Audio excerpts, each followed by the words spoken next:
Hello, hello. Sitting under the frangipani tree. I love frangipanis. I love the scent of them. I love the way that they grow.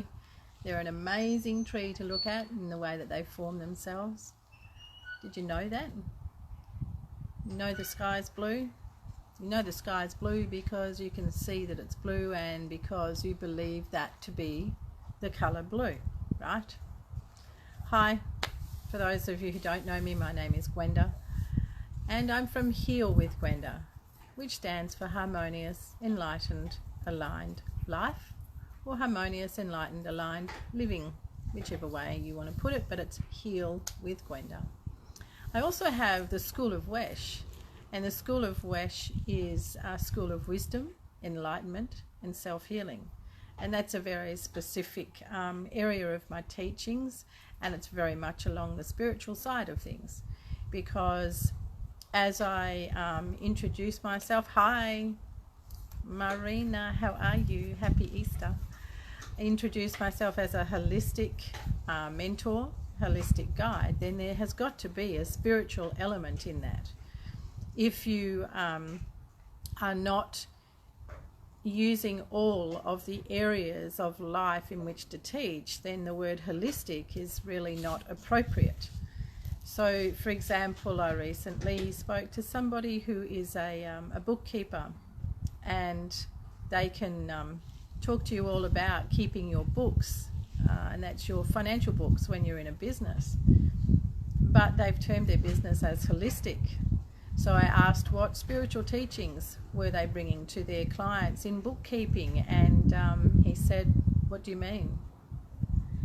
I said, well, if you're holistic, then there's got to be a space for spiritual teaching and a spiritual foundation for you to be able to be holistic. And he said, no, it's just the wholeness of numbers. So I guess, as I said at the beginning, we believe the sky to be blue, because we've been taught that's what the word is that goes with that colour. So if you're going to be holistic in any teachings, then holistic is wholeness, and it's a holiness. So you would therefore bring in the practices of environment, physical, mental, emotional, spiritual, financial. There's a whole wheel, and I like to reference it as the medicine wheel of life, a whole wheel of areas. And the thing is that if you look at it like a wheel, then it's going to be necessary for all of those spokes to be in alignment properly. Because if you looked at a wheel and the spokes weren't in alignment, or one was broken, then your wheel's wobbly, and you're not going to travel to where you want to travel with ease. So that is, in a nutshell, some of what I bring to people. Then this phrase that I hear so many times a day, that I swear I could own my own island if I had $1 for every time I heard it. I was visiting some fabulous markets on the weekend, and they're fabulous to me because they have homemade and local produce, crafts and things that people have put their energy of love and soul and kindness into, which makes them beautiful, absolutely beautiful, so different to something that is commercially created. And I was talking to a lady that does some awesome produce, and I'm going to be promoting or working with her produce. Hi Leanne, working with her produce at my next gut health workshop. And she was very excited when I said to her that I come to this region to present healthy gut, and she said, I know all of that, I just don't do it. And she made me laugh, because I hear that comment on so many occasions and on so many of the workshops that I run or talks that I do. I know all that stuff. So I thought I'd pop in today and have a talk about knowing, and then there's knowing, right? So you can know something. Let's say you know how to drive. Do you remember what it was like learning to drive? What did it take for you to be able to drive? Did you just get in a car and take off down the road and you knew, I know how to drive? If you sew or you crochet or you're a bricklayer, anything at all, even going back to watching a baby learn to walk, can you really say that you just instantly know something? Well, I'm not talking on the spiritual level here about knowing. Okay, there's a different kind of knowing. I'm talking about the things that we learn as we go through this life, and we can say that we know them. So if you've read a book, and you might have read a book on algebra, least favourite topic for me at school, can you say that you know algebra because you've read that book? No, you can't. You can say you've read a book on algebra, but you can't actually say that you know algebra and how to apply it. If you've read a book on sailing a boat around the world, can you say that you know how to sail a book around the world, a boat or a book around the world? No, you can't, because you've read a book on it, but you haven't actually done it. I studied to become a master personal trainer. I studied to become a trigger point therapist, a pain point therapist. I studied traditional Chinese medicine. Can I say I know those things? Yeah, I can, because I didn't just read a book on them. I've studied it, passed the exams, and have practiced it. Now, therein is the difference. So you can know something because you've read something of it, or you can know something because you've done a little bit of it. But does that mean that you actually know it? And no, it doesn't. So when you're looking at improving health, you're looking at gut health, you're looking at mental health, emotional health, you can read all the books under the sun. There's a gorgeous lady I know of that's here at the moment, who can put out the most incredible deck of cards and tell you about what's going on for you, what's coming on for you, because she knows her work. She has practiced her work for decades now. So she is an expert in those things, and she knows it and knows how to work with it.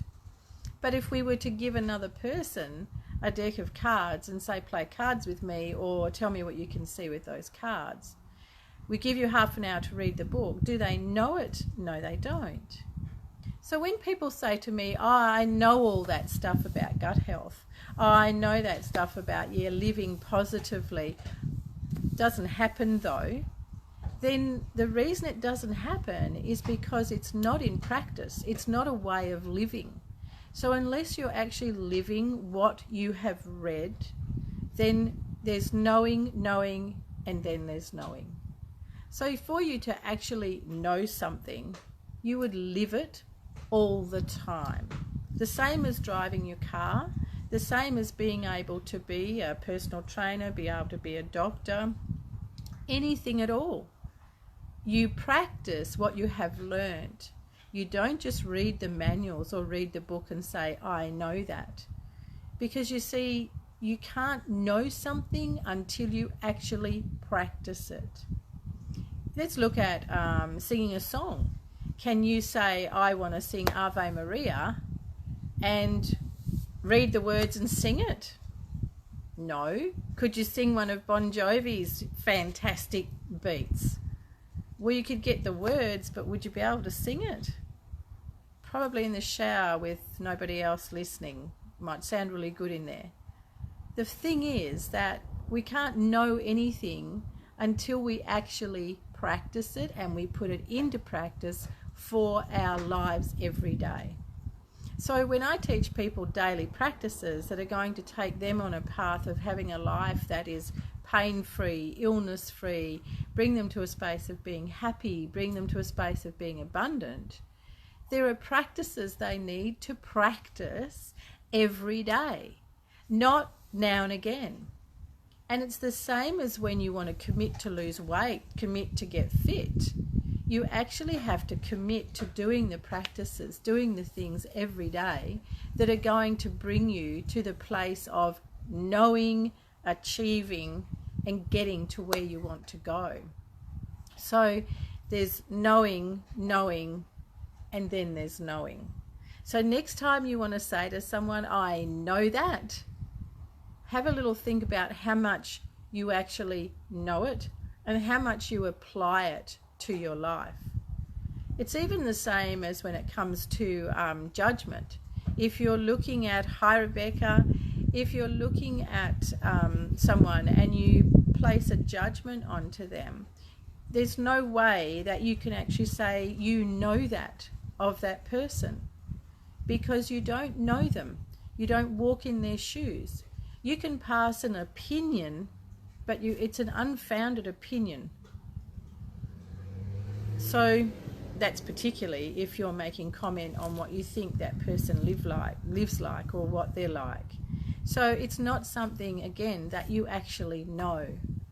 So be very mindful of how you work with the word knowing.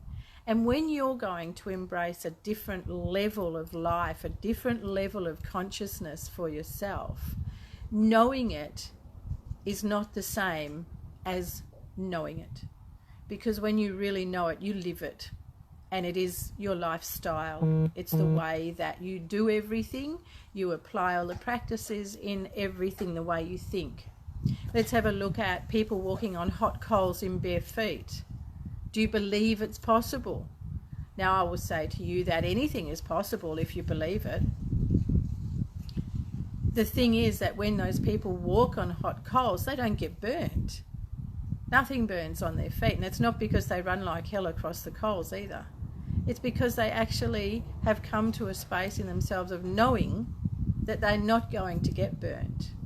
So knowing, and then there's knowing.